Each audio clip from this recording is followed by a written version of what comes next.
Well, Daniel, thank you so much for taking the time to meet with us. And on the event of 25 years of Tech Tour, I thought it'd be really fun to talk to you for a few minutes, just candid and off the cuff, some of your reflections on 25 years that Tech Tour's been in business, and also where we are today, and maybe even 25 years into the future.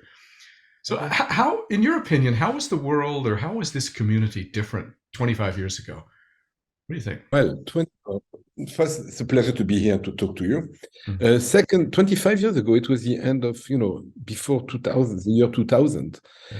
And, I started working in the technology world back in 1988. Mhm. And for the 1988 to almost 2000, there was no VCs, no investor in Europe. I mean, there were a couple in France, but there were not too many. So we were pushing many companies to go to the US to find some venture money.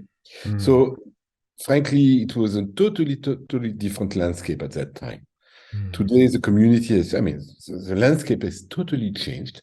I mean, mm, we have a number of VCs and experienced VCs, investing at various stages of growth of the companies. And today, it's a very active system. And it's a great place to be. mm. Do you have any stories that come to mind? I mean, it was a very different time then. That was basically at the end of the dot-com bubble, if you will. Yeah. Yeah, any stories that come to mind, things that happened back then? I have so many stories. I mean, yeah. I mean, the bubble burst in 2000. I mean, it was Mm, crazy. yeah. I remember one day visiting, I was going to Palo Alto twice a year. And one day I get there and I work with some law firms over there. And I see one of the guys, I mean, a lawyer, and he looks very tired. So I said, "You look tired." He says, "Yes, it's been hectic. We incorporated that company 5 weeks ago and we listed it on NASDAQ yesterday." Oh, wow. Wow. Wow. Wow. Exactly. I mean, this is the type of thing which happened. Okay. We, frankly, we have, I mean, the history of the world is interesting. There are periods in which people get extremely excited on certain things. Okay. Mm, And we had that at the dot-com bubble, but we also had it last year or 2 years ago. yeah. I Yeah. mean, we have seen, I mean, I do believe in technology. I do believe in Mm, innovation. I do believe that mm, venture is indispensable. mm, But some people have been putting so much money, too much money in companies. Some mm, of the valuation was just totally crazy. And mm, frankly, giving $500 million to someone and tell him to hire 2,000 people in the next 6 months, it's just crazy. I mean, mm, so mm, today we are back to, not to basic, but we are back to something much more reasonable. And people are looking at more reasonable valuation. They are mm, looking at better way to calculate valuation. mm, And and there is a lot of dry powder today.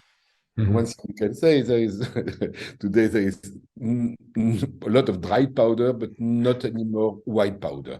So, mm, mm. which probably is, I mean, we are probably it's a good system now. We are doing good valuation with good companies, good innovation, with attacking the right markets.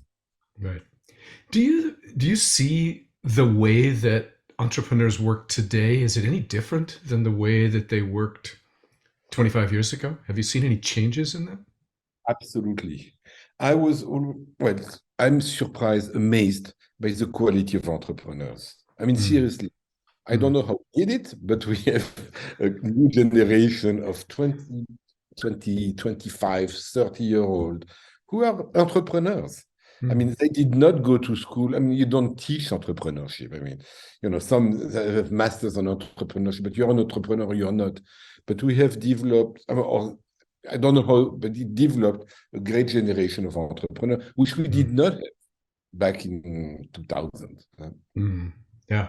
In 2000, people who were starting companies were people who had been working before with subsidiaries of US companies. They were Mm, local VP, local CEO, and then they started a company. Today, we have people, that in their top 20s, they are starting to be an entrepreneur, and they're good. yeah. Have you seen a difference in European entrepreneurs in that time period? Absolutely. I mean, this is, I'm looking mostly at Europe, and this is Mm, what happened. And, the market I know best is France.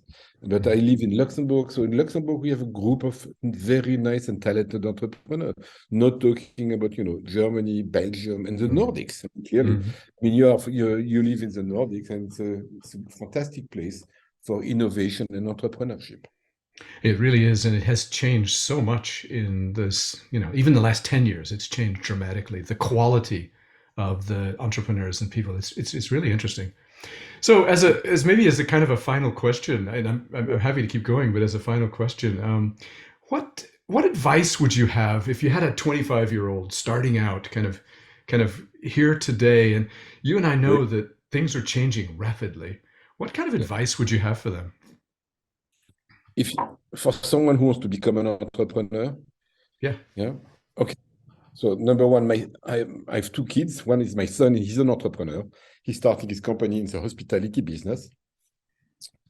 Well, I will tell him or her there's a lot to do, but you have to be Mm, very cautious where you go and what you do.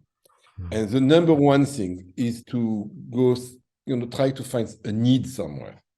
Don't want you should not go and create a need. I mean, mm, if there is a need or there is not a need. And if there is a need, mm, I mean, you may have, you should come up with a solution for the need. Okay. mm, mm, And that's number one. And number two, if you do a new product, service, application, whatever, try to be a must-have and not a nice-to-have. mm, mm. Okay. I mean, if you're a Absolutely. must-have, if you're a must-have, people are going to buy it. If you're a Mm, nice-to-have, people may buy it. So mm. try to be in the must-have category.